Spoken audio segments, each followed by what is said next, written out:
আজি পুৱা 7 বজাত মই সাইকেল চলাবলৈ ওলাই গৈছিলোঁ আৰু সাইকেল চলালেনো কি হয় সেই বিষয়ে মই ভিডিওটোত সকলো বিৱৰি কৈছোঁ।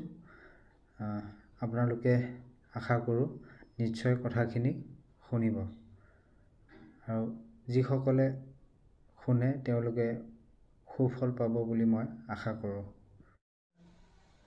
আজিকালি পৰা ওলাই গ'লে মানুহবিলাকে মোক সঘনাই সোধে তোৰ কিবা বেমাৰ হৈছে নেকি। মানে বেমাৰৰ ৰিপৰ্টটো ইমান একো নাই, মোৰ নৰ্মেলি গোটেইবিলাক normal, heart normal, kidney normal, তাৰপৰা লিভাৰ নৰ্মেল, খালি ব্লাডত পটাছিয়ামটো অলপ কমিছিলে বাবে মই মেডিকেলত এডমিট হৈছিলোঁ আৰু খোৱা বোৱাৰ ডায়েটটো মই মানে বেছিকৈ কমাই দিয়াৰ কাৰণে মই ক্ষীণাই গ'লোঁ। মানে আগতে যেনেকুৱা আছিলোঁ তেনেকুৱা মোৰ এতিয়া ছবিটো দেখিব নাপায়। মানুহবিলাকে কয় তোৰ কিবা বেমাৰ হৈছে নেকি, তই এবাৰ ভাল ডক্টৰৰ ওচৰত যায় চেকআপ কৰি ল, ইমান ক্ষীণাইছ। আৰে মই আজি 5 মাহ ধৰি বইল খাই আছোঁ, চেনি টোটেলি নাখাওঁ, তেল কেতিয়াবা কাটচিট সপ্তাহত 2 বা এদিনহে অকণমান তাকো নাম মাত্ৰ খোৱা যায়। গতিকে মই ডায়েটটো মেইনটেইন কৰি আছোঁ বাবে মোৰ চৰ্বিটো কমি গৈ আছে।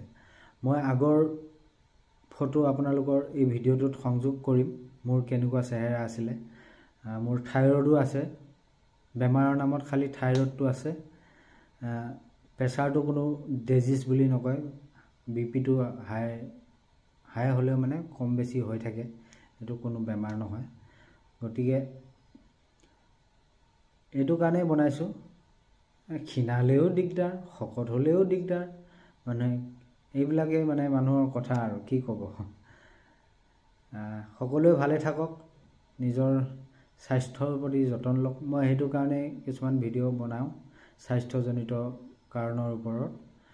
মোৰ কোনো তেনেকুৱা পাৰ্মানেণ্ট ডিজিজ নাই। ধন্যবাদ।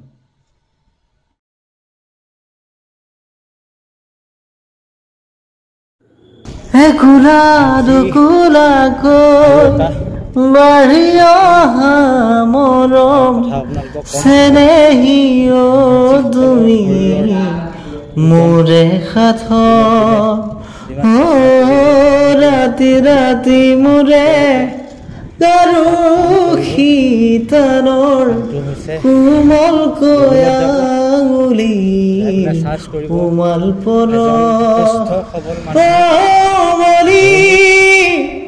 উভতি আহে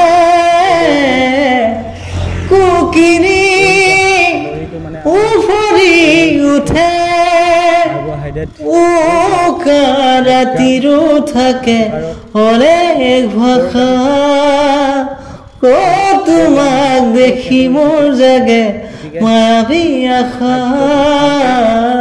তোমাৰ উশাহতে যে মই বিলীন হওঁ, তুমি বুজানে নুবুজা। 5000 কেলৰি, আপোনাৰ ওজন এনেও নকমে, গতিকে আমি কেলৰিটো হিচাপ পৃথিৱী ভগাৰু অলপমান আধা ঘণ্টামান ভাগৰ লগাই এক্সাৰচাইজ কৰক। চাব 1 মাহৰ ভিতৰত আপোনাৰ 4 পৰা 5 কেজি ওজন কমি যাব। আৰু এটা ইণ্টাৰমিডিয়েট ফাষ্টিং বুলি কোৱাটো কৰিব পাৰে। জুবিন দাক স্মৰণ কৰোঁ। আবেলি 6:30 7টাত খানা খাই দিব, পিছদিনাখন ৰাতিপুৱা আপুনি 11:30মান বজাতহে কিবা খালে খাব পাৰে, নহ'লে এই মাজৰ সময়খিনিত আপুনি পানী খাব পাৰে। ধন্যবাদ।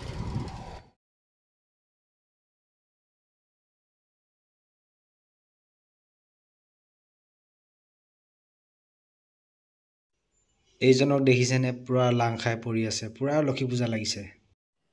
যদি কেতিয়াবা ক'লে জ্বলে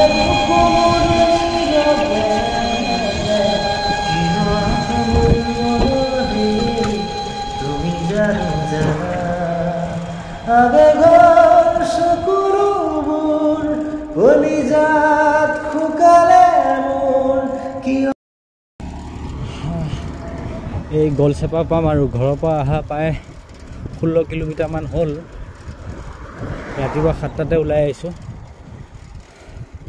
মানে বিশেষ তেনেকুৱা বেমাৰটো নাই, এক্সাৰচাইজৰ কাৰণে আহিছোঁ। সদায় এনেকৈ যদি এক্সাৰচাইজ কৰিব পৰা যায় তেতিয়াহ'লে মানে নিজৰ শৰীৰত যিবিলাক মানে বেড কোলেষ্ট্ৰল জমা হৈ থাকে সেই আৰু আৰ্টাৰীবিলাক যিবিলাক আৰ্টাৰী ব্লক হৈ থাকে সেইবিলাক লাহে লাহে খুলিবলৈ আৰম্ভ কৰে। আৰু আপোনালোকৰ যিসকলৰ হাই BP আছে বা চুগাৰ আছে তেওঁলোকৰ হাই BPটো আৰু চুগাৰটো মেইনটেইন হয়। লগতে আপোনালোকে খোৱা বোৱাটো বিশেষভাৱে ধ্যান ৰখাটো দৰকাৰ।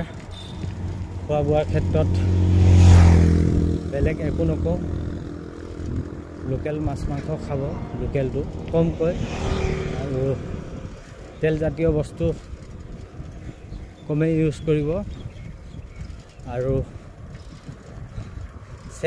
চেনি আৰু নিমখ এই দুটা যদি আপোনালোকে কণ্ট্ৰল কৰে তেতিয়াহ'লে লগতে আৰু এটা কথা থাকি গ'ল, কাৰ্বহাইড্ৰেট জাতীয় বস্তুবিলাক বেছি নল'ব। কাৰ্বহাইড্ৰেটবিলাক খালে মানে বেছিকৈ চুগাৰ থকা মানুহৰ প্ৰব্লেম হয়। চুগাৰ নথকা মানুহৰ কোনো প্ৰব্লেম নাই বাৰু। যিহেতু আমি যি বস্তুৱে নাখাওঁ সেই বস্তুবিলাক লিভাৰে গ্লুক'জলৈকে কনভাৰ্ট কৰে, আৰু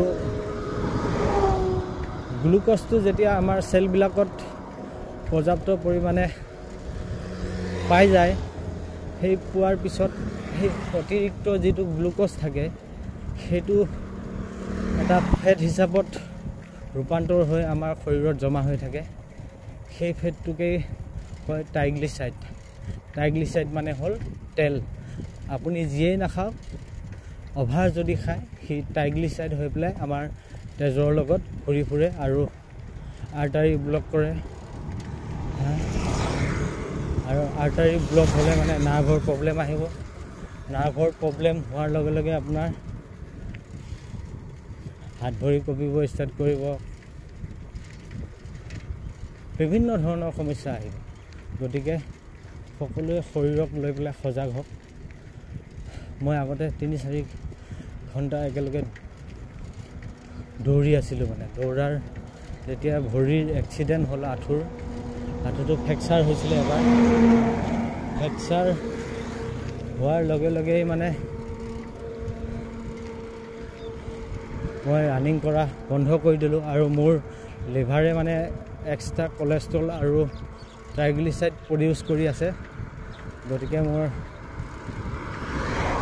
পৰীক্ষাত মানে এইখিনি গম পাইছোঁ।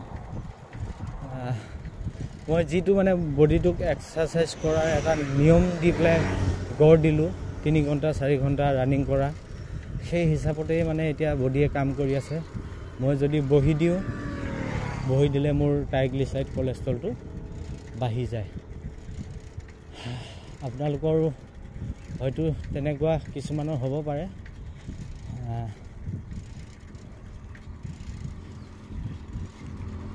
আৰু কিছুমানৰ জেনেটিক কাৰণতো তেনেকুৱা হয়। গতিকে ব্লাড প্ৰেছাৰ কণ্ট্ৰলৰ কাৰণে দৈনিক 2 ঘণ্টা, যিমান পাৰে আৰু 1 ঘণ্টা, আধা ঘণ্টা, 2 ঘণ্টা, 3 ঘণ্টালৈকে কৰিব নালাগে বাৰু, আৰু 1 ঘণ্টামান এক্সাৰচাইজ কৰে। আপোনালোকৰ যি মানে আৰ্টাৰীৰ ব্লকেজ আছে লাহে লাহে খুলিবলৈ আৰম্ভ কৰিব, আৰু ফলহা বস্তু যিমান পাৰে বেছি খাব। ধন্যবাদ। এই গলচেপা আহি পাইছোঁ, ইয়াৰ পৰাই ঘূৰি যাওঁ নেকি, নে বঘৰালৈকে যাম বুলি ভাবিছোঁ। বঘৰা নাযাওঁ দিয়া আজি, নেক্সট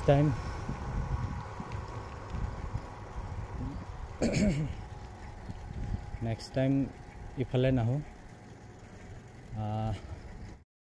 আজিলৈ সকলোকে এৰিছোঁ। নমস্কাৰ, জয় হিন্দ, জয় আই অসম।